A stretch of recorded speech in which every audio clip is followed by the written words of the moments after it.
O our God, will you not judge them? For we have no power to face this vast army that is attacking us. We do not know what to do, but our eyes are upon you. How many of y'all are facing a situation in your life where you really don't know what to do?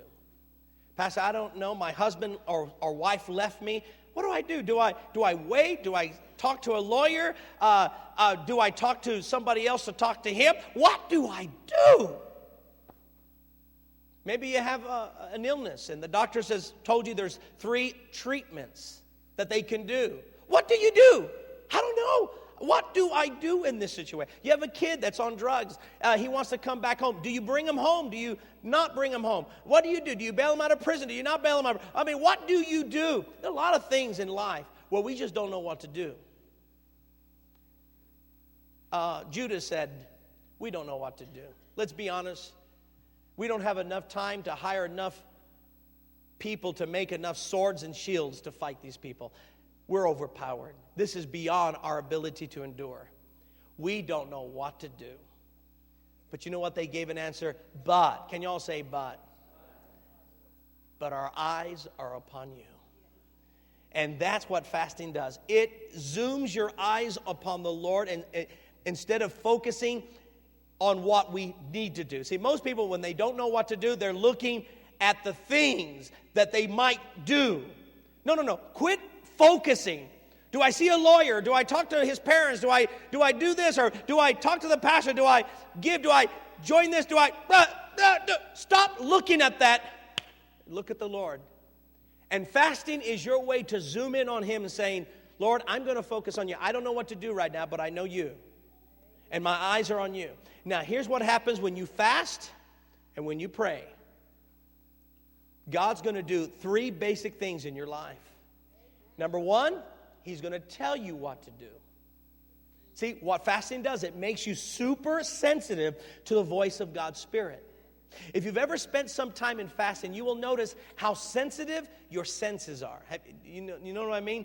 Fast a while, you'll notice how sensitive, especially the sense of smell. You know, that's one of the things. I can smell people coming 10 yards away. I smell them. I can smell people's breath 5, 6 feet away when you're fast. It's like, you had menudo, you had chorizo and eggs, and you had a steak and baked potatoes. People with garlic, I can smell 20 yards away. That's garlic over there. Now, I'm serious. When you start to fast, you get real sensitive. And I believe just as your flesh gets sensitive, I believe your spirit gets sensitive to the things of the Spirit. See? And God is showing, just as you're sensitive to the flesh, your spirit now is sensitive to hear his voice, and you are more likely to hear accurately what God's telling you to do when you fast. And that's what God did for Judah. Notice verse 16. Tomorrow, march down against them. They will be climbing up the paths of Ziz, and you will find them at the end of the gorge in the desert of Jereel. You will not have to fight this battle. Take up your position, stand firm, and see the deliverance the Lord will give you, O Judah and Jerusalem. Do not be afraid. Do not be discouraged. Go out to face them tomorrow, and the Lord will be with you. What's the first thing he gave them? Direction. Because at first, what do? God says, here's what you do. Here's where they're coming, at the Valley of Paz. That's our Valley of Ziz, They're going to come there. In other words, God's giving them supernatural information.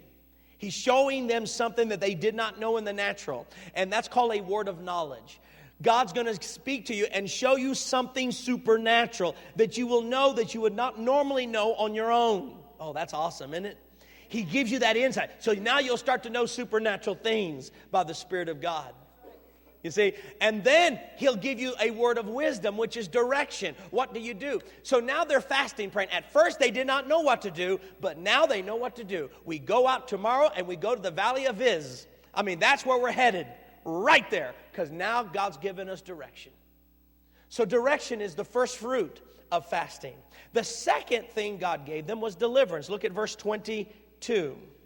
The men, as they began to sing, and praise, the Lord sent ambushes against the men of Ammon and Moab and Mount Seir, who were invading Judah, and they were defeated. The men of Ammon and Moab rose up against the men of Mount Seir and destroyed and annihilated them.